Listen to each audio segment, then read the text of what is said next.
Welcome to the Healers Café, conversations on health and healing with Dr. Manon. So welcome to the Healers Café. And today I have Tsao-Lin Moy with me.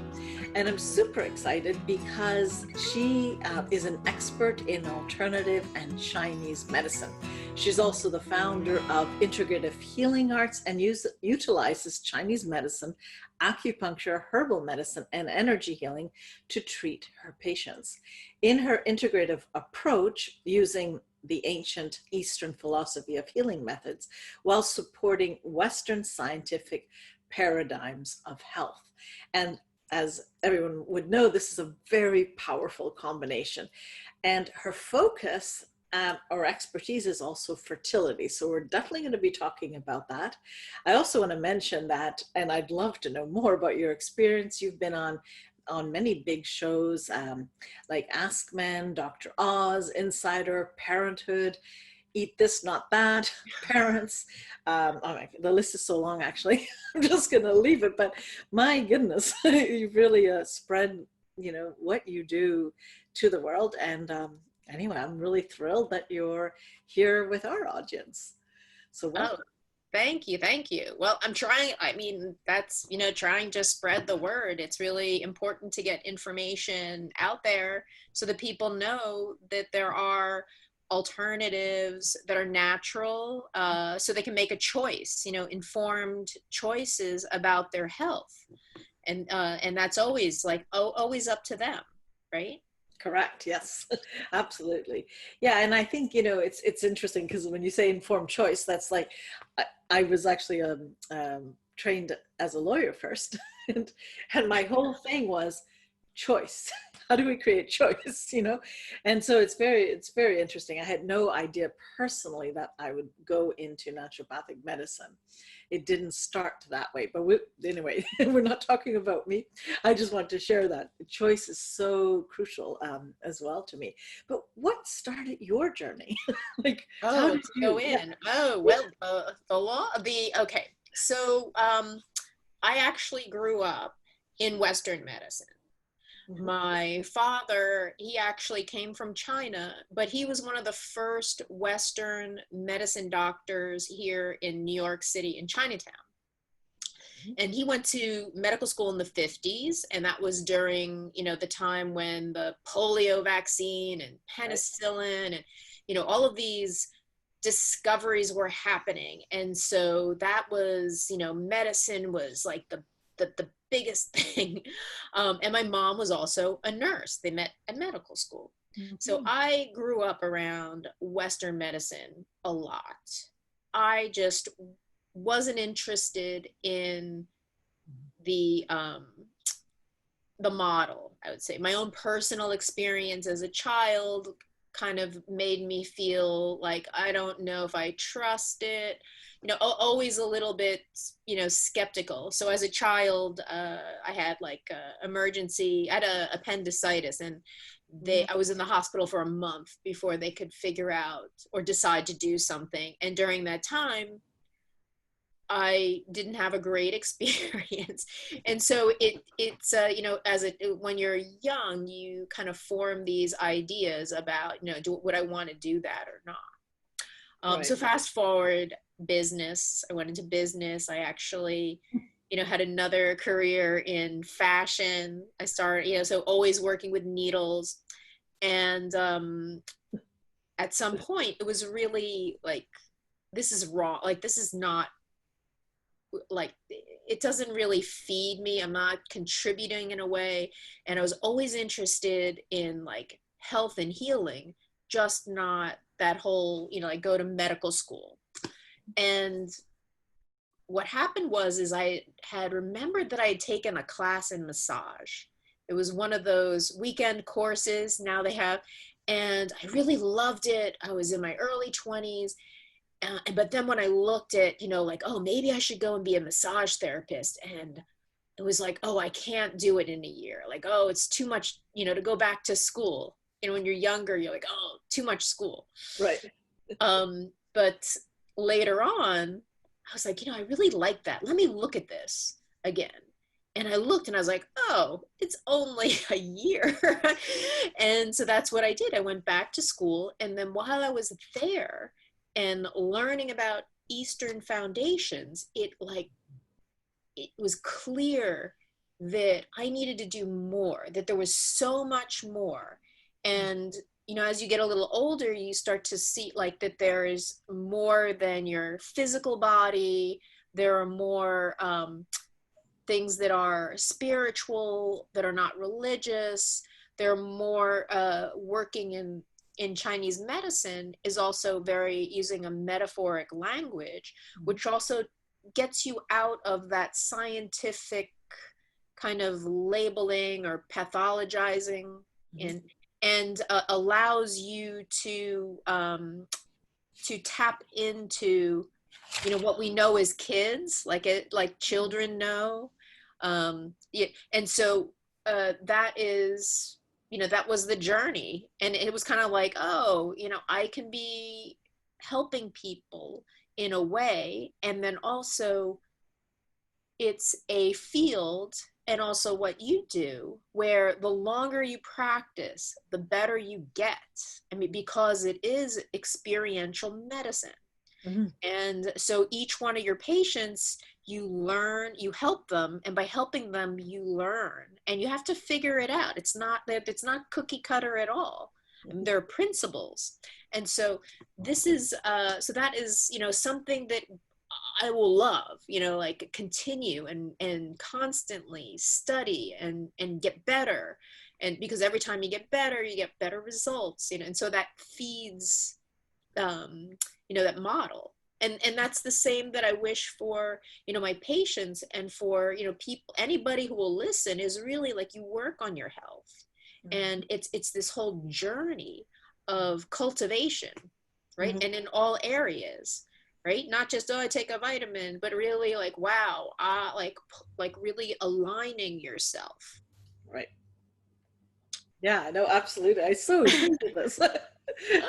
No, it's funny. No, and I love that you say it's like, yes, it's experiential. And, you know, and I teach practitioners, right? My methodology, and Yeah. they want the answers, you know, and it's like, it's very interesting. If I were to teach the cookie cutter version of what I do, they could never grow into bringing it to the next level. I'm not saying don't share what I know, but it's like the art of the practice is what builds the knowledge, the confidence, the everything that we learn as practitioners. Yes, I absolutely. love that you're saying that, and the parallel I'm seeing so clearly is that's what the incoming to see the practitioner needs to do. They need to see it as a journey as well, and it's not you know, one dimensional. Take this, or I'm going to stick these needles here, and we're done. You know, it doesn't work that way, right? So it doesn't. anyway. Yeah, totally. And actually, you know, when you were talking about teaching, so for a long time, for about 16, 17 years, I used to teach at a acupuncture college.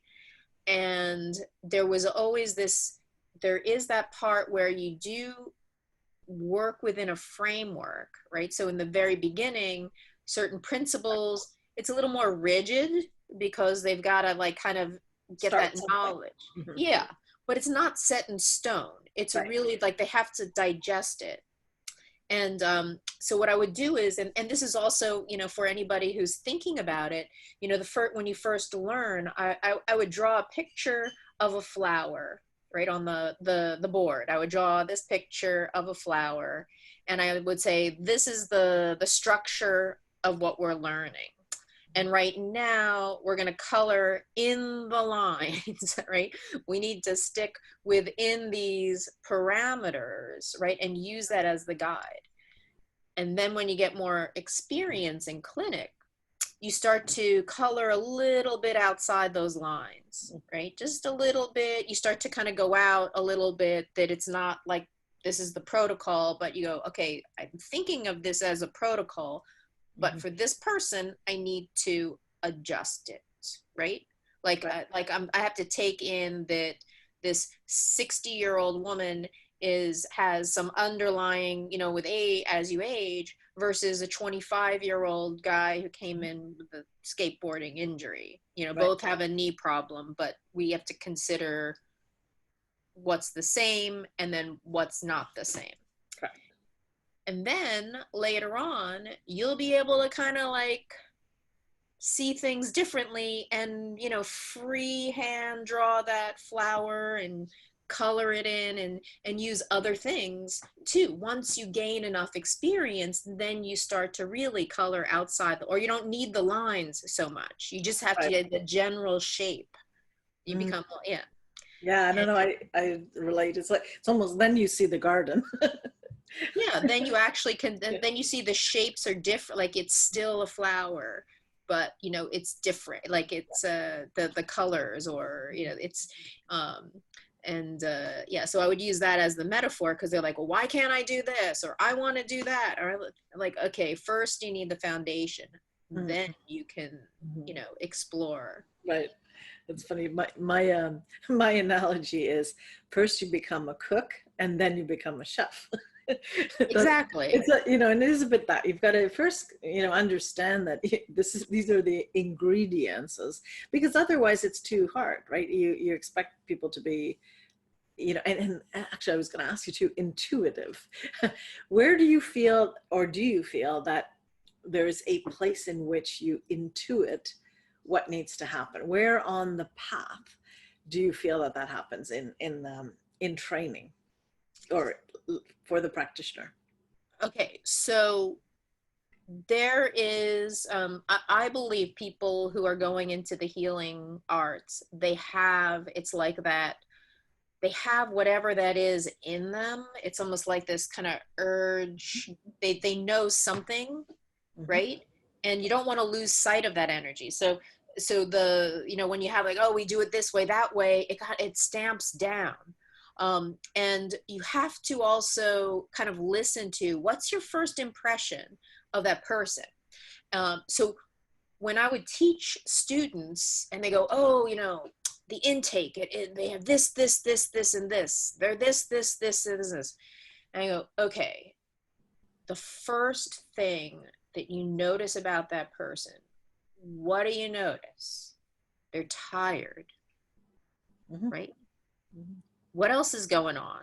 Where's their energy? Like you need to like kind of, because that's also going to inform you as well, based on all of the intake and the signs and symptoms, but you also have to draw out like, what is that impression that you have that's coming forward?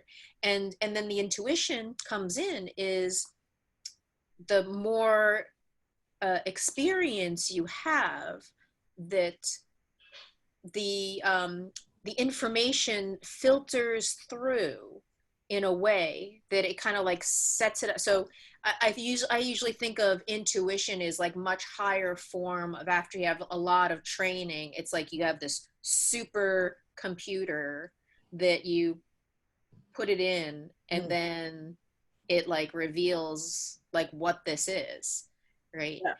Yeah. And so that's where I always think of intuition, and also from our own experience, we you know, have personal experience, which makes us expert really working with certain people, right? That come into your practice.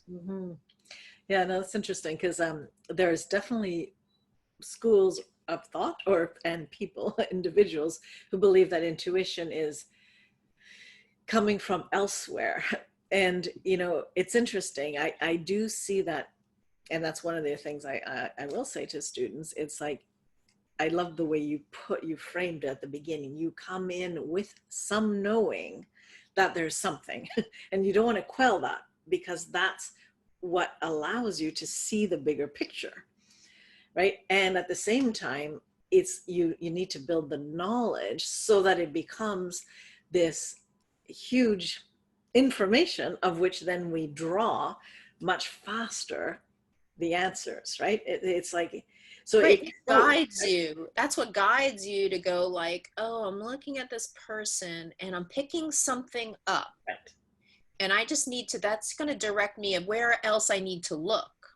Yes. right? I'm sensing something about, and you can, the interesting thing is that when you encounter a patient and you're like, wow, you know, this person seems so familiar. Like, what is it about that? And oftentimes there can be something about them that you had encountered with someone else completely, and I'd say your other than conscious mind is picking up that aspect, right? And you're like, huh, this person, there's something about, they remind me of someone. And then that also goes like, oh, you know what? I'm going to check their thyroid. There's something about that I'm looking at. They're like, there's something that's telling me. And then later on, you can reverse engineer and you're like, oh, that's why I thought that. Like, oh, I noticed this little thing. Right. Interesting. So as you learned Chinese medicine, how did that go down in your family? How did that work? Good question. Hi, this is a small commercial break, and for you to let me know that you're enjoying these conversations, please go 1, to subscribe to my podcast, number 2, write a review, because if you write a review on iTunes, more people know about this and I can help spread the work, my work, but the work of everyone else I'm interviewing. And number 3, please sign up to my tips for your healing journey. And you can do that under www.drmanonbolliger.com/tips. Thank you.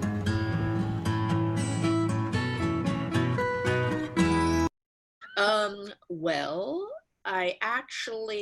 my father didn't know. He didn't realize until I was in my second year. Okay. And it happened to be a colleague, because I was doing massage when I was going through school, right?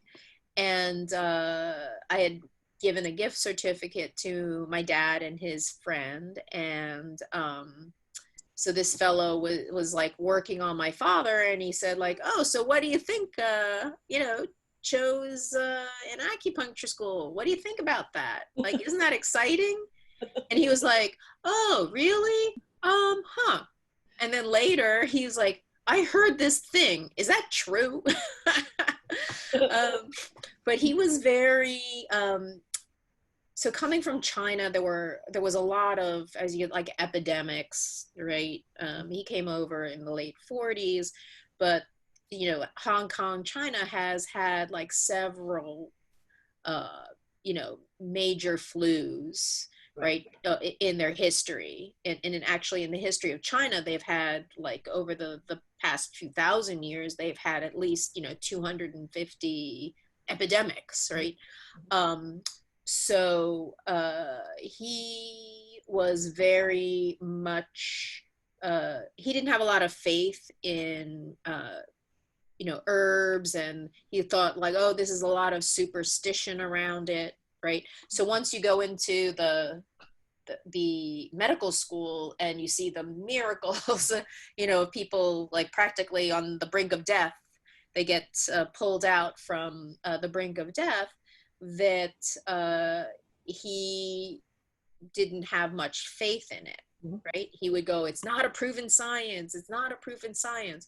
So it's interesting because he was also very traditional, right? He would eat like traditional foods but which is also part of the medicine, right? Like how you eat or what you would choose to eat. And though he didn't necessarily think of it as medicine, right? As how you pull it together, because it was part of the culture, right? So here in the West, we think of things as like, oh, it's this way of eating or that, like it's very separate. Correct. Yeah. And it's not even part of the medical training. So he probably thought, oh, it's separate in that way, right? From his perspective. Yeah, he was thinking of it as like a Western medicine, comparing the two versus this kind of whole part of the thinking that's there. And of course there's the Taoist aspect, which is not Confucius, right? So it depends on, how you think about really where like the spirituality aspect of it, and if you believe that the spirituality has something to do with medicine. And in the West, it's kind of pulled completely out because of it's would be considered a breach with religion, right, and magic. Yes, yeah. It's very, very interesting discussions.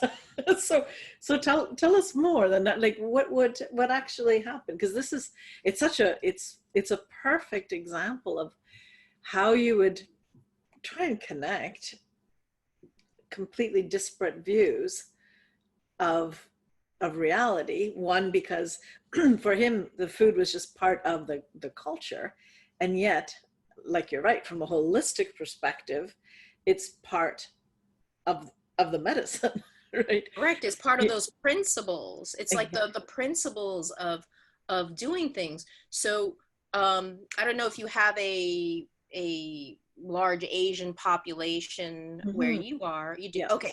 So if you notice that a lot of the older people, if they may go out into the park, which is I always find funny. It's like, oh, all these older people, they go to the park, and here in New York, you can see them along the East River and early in the morning, we take my daughter to school, and you'd see like these older folks in the park there, or in Chinatown in the park, and they're all doing like Qigong and Tai Chi outside, right? Yes. Outside. Yep. And it's this idea of really, you do it with the energy of the earth, the rising of the sun, and you're facing east, so you're getting that energy in and breathing and becoming one, right? Kind of like feeling that energy and moving. And I don't know if they think that's what they're doing, or they are just doing it as like a social, they all go together, they move, and then afterwards they'll go and go to a coffee shop and have coffee and some bows or something. But it is a practice that keeps them agile, right? Keeps their chi flowing. Correct. They may say like, oh, it keeps me from being stiff, right?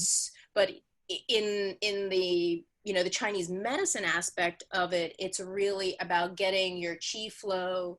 It's that mind-body connection, the connection to nature, like really like taking that in, and being a part of it, right? But culturally, I think even during the Cultural Revolution, and I'd have to double check this, but I'm pretty sure that people were still, if I remember all the images in the 60s, that you'd see all of the people out all at the same time doing these exercises together, because it was like community, right? It was part of these ideas.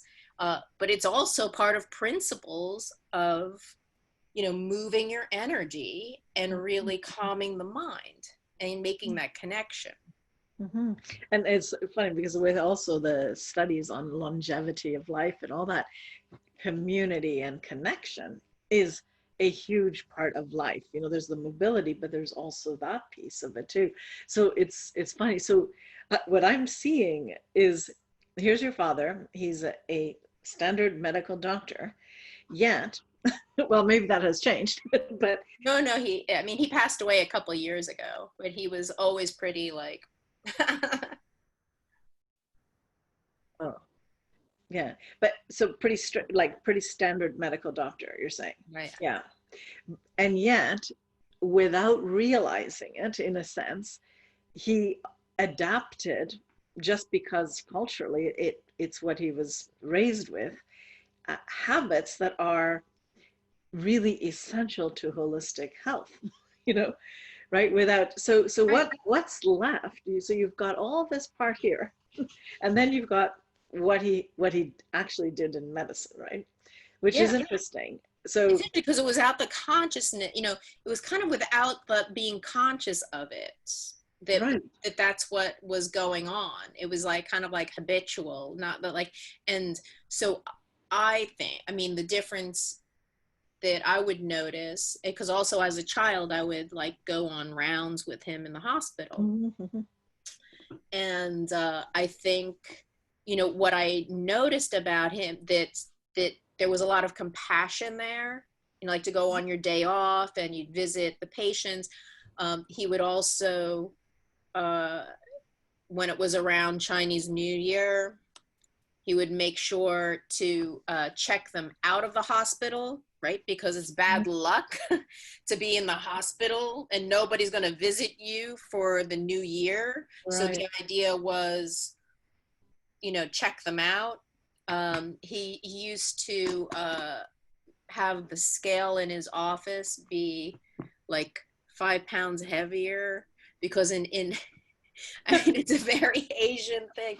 When you have older people that come to see you and they lost weight, that's not good, because the idea of prosperity is really that you got a little weight on, and if you're old and you've been sick and your weight, that can be an alarm.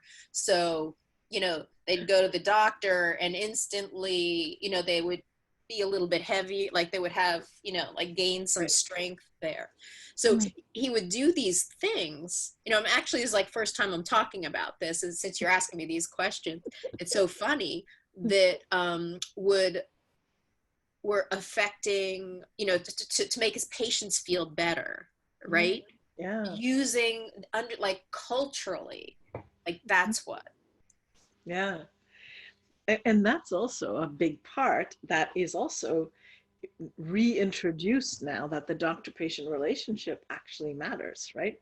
Sorry, there's this mosquito that's driving me crazy here. But that, that relationship is so key, right? Of course, yeah. Yeah. Oh, I feel like I brought you to tears, but it's the no, it's a good yeah. I mean, this is yeah, it's a beautiful realization too, because it's like so many parts are there. Yeah. And so you were talking about, that relationship in the classics, we call it, which is the Yellow Emperor's classic. I don't know if you studied that, but it's considered the first real text that's written about Chinese medicine and acupuncture. And it talks about these levels of, like, the doctor who just treats the symptom will only treat one thing, right? And then how far the physician can go in terms of, will the patient get better? And then as it goes to when the doctor treats also the emotion level, that is also like another level. But really the healing is when the practitioner can treat the spirit level. So that is really, and they talk about that connection. And it has to do with the practitioner being, I don't want to say evolved, but really understanding within themselves too, in order to be able to treat at that level. Right? Because if you haven't evolved yourself, then you won't be able to see the demons in somebody else, right? Like you have to have done the battle a little bit to know what you're battling. Exactly. Yeah. So very interesting.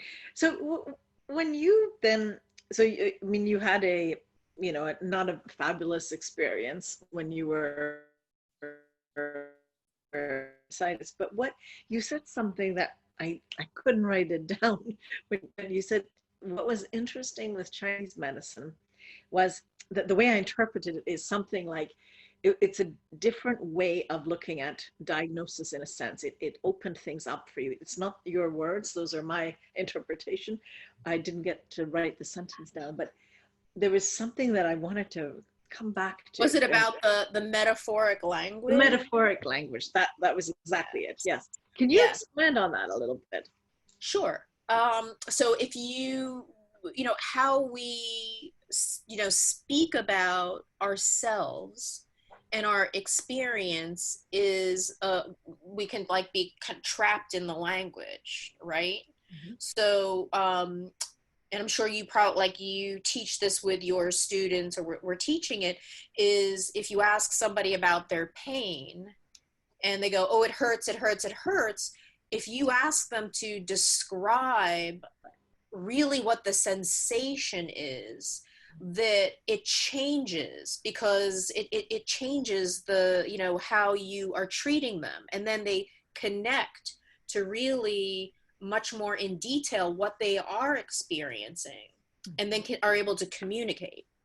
And using metaphor just in the way of something like poetry, like kind of transports us, that being able to use this as a, like the language as a way of describing what we're experiencing. So for instance, you know, chi, what is chi? We can just talk about it. If I were to say, oh, it's air, everyone goes, oh, air, or oh, it's just energy.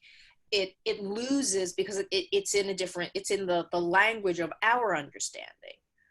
But when you use the language in Chinese medicine that has a lot of metaphor to understanding that, you know, the lungs look like trees, right? Like they look like trees. And if you understand how, you know, trees inhale, like take in the air and move, then, and you imagine your lungs like trees, that it's very like you can do that and understand, like, oh yes, I understand.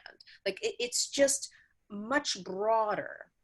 And so like directing your mind of like how, you know, if somebody is rigid, we call them like very wood-like, like, or like a kind of personality of that.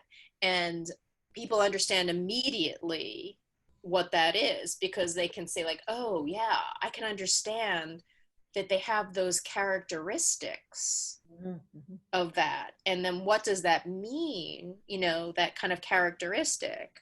Right. And so it's much richer, and not labeling, right? Not pathologizing, right? Yeah. Because we're very, in the West, very disease oriented, very broken. Right. Versus imbalance, right? You're not broken, you have an imbalance. And that changes, because something that's broken, you don't know if you fix it. And if you fix it, is it ever really better, versus the idea of a movement and transformation. And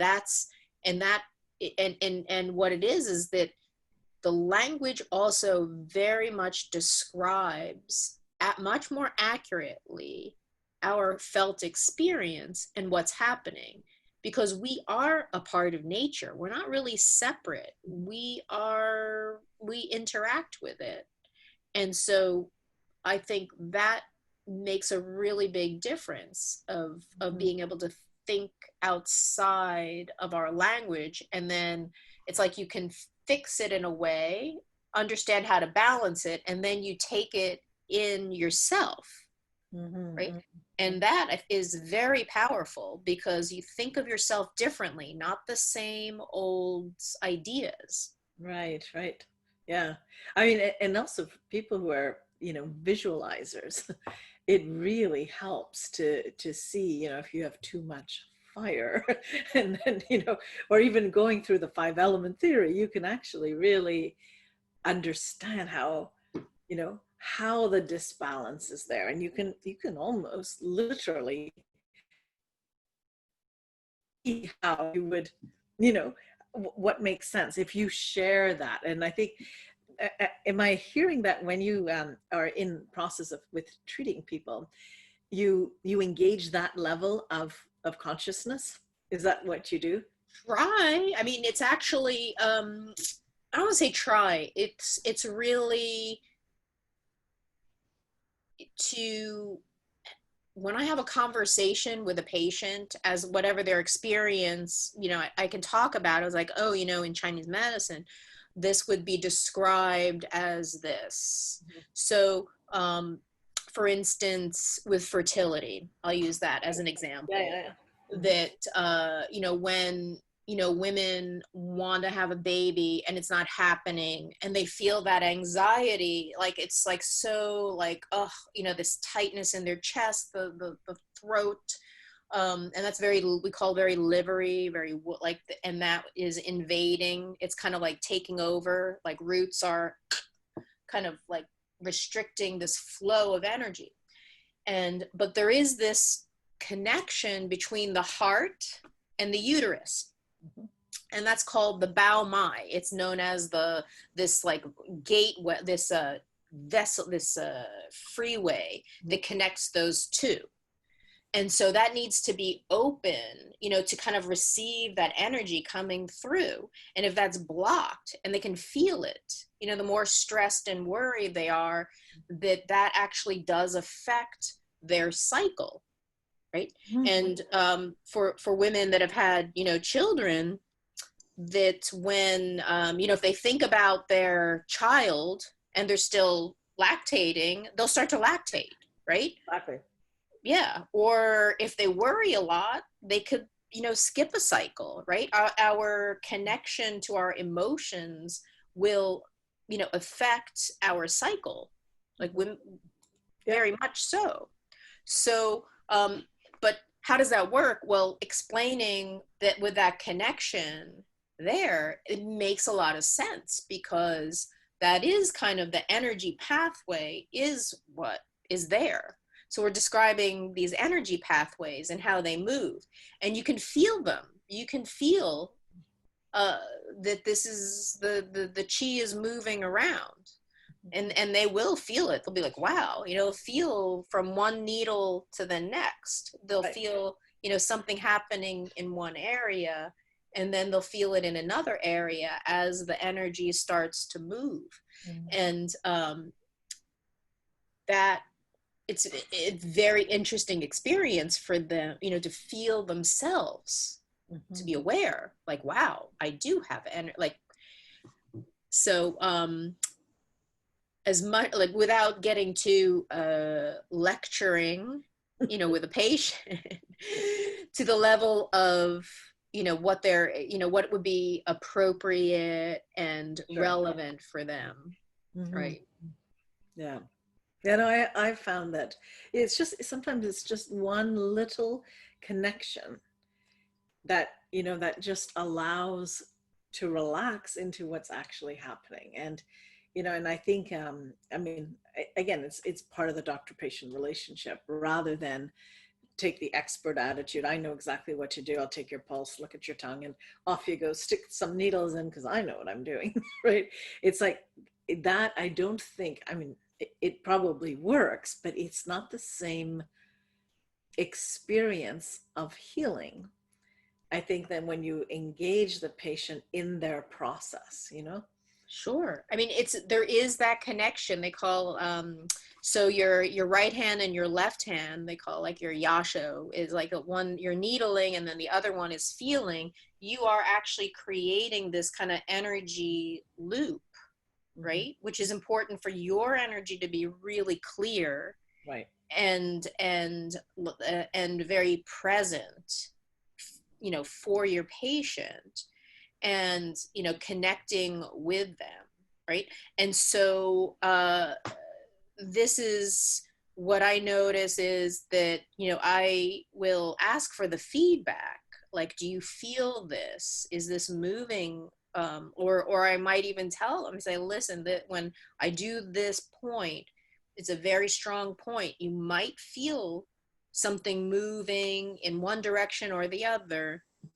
Let me know if you feel it or when you feel it. So I just get some feedback as to, is this accurate? Because that will also inform, like, okay, the next thing I'm going to do.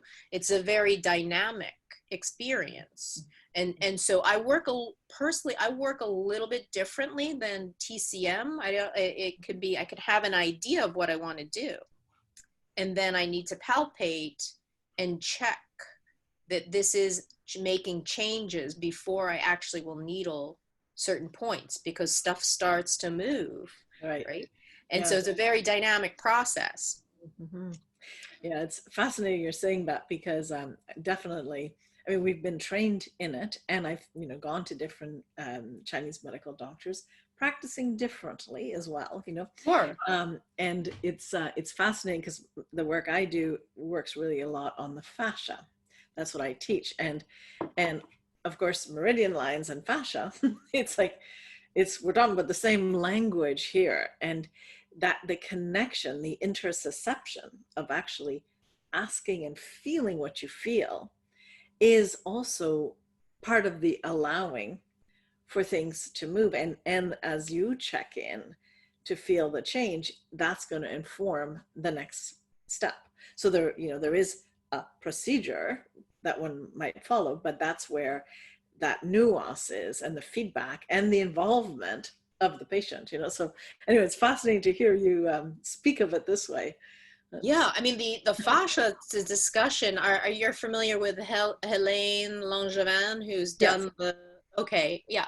So I actually participated in, some of when she did a little bit of research on like needling technique, where I don't know if this is interesting for people, where, there was a needle and there was like something that was measuring the torque, so that we were looking at the different ways of stimulating the needle and actually what that effect was having underneath the skin, and that sensation, that what they call the de qi sensation, like what exactly was it? And she was measuring, and I know she's written a lot of papers on it to kind of look at, what is actually creating that movement.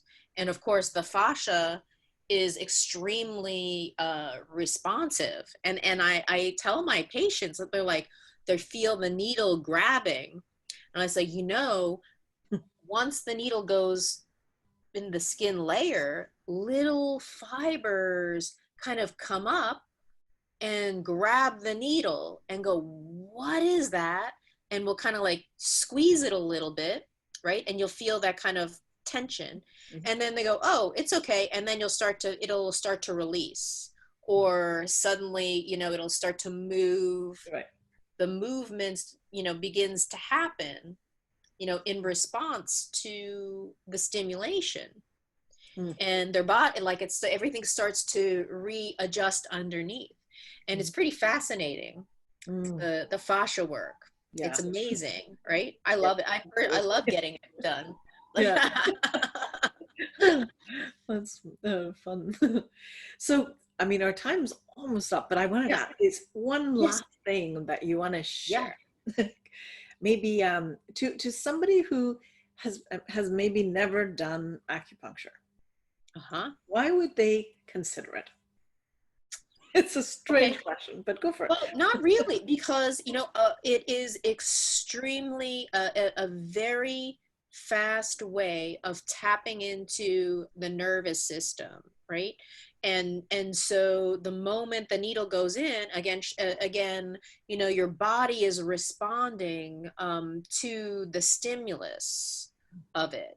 And immediately the effects are taking place, like something is happening right away. Versus, if you go to a regular doctor, they talk to you, they hand you a prescription, and you kind of go, well, nothing really changed. The stress response is, addressed immediately, going into the parasympathetic nervous system of the rest and digest, which is so important for people. They can't relax. It's very hard. And what I found is, when someone for the first time comes, that they are just so relaxed. They're like, oh my God, I can barely, can't stay awake. They're like, I'm so relaxed. And I'm like, that is the experience that we should have when we are relaxed, but we don't realize that even when we're resting, we're not really relaxed. Our body is not going into that state. And so I think, somebody who has never done it before should definitely try it, because there's really no side effects. If you can still do other therapies, you can still take your medication, you could do all of those things. It's not going to interfere with what you're doing. It can only really support. Okay, well, thank you so much. Oh, you're welcome. It was lovely having you here and so informative. Those are great questions. That's why I don't prepare. It's always funner to see where it goes, you know. So, but thank you so much for taking your time. Oh, you're welcome. Thank you.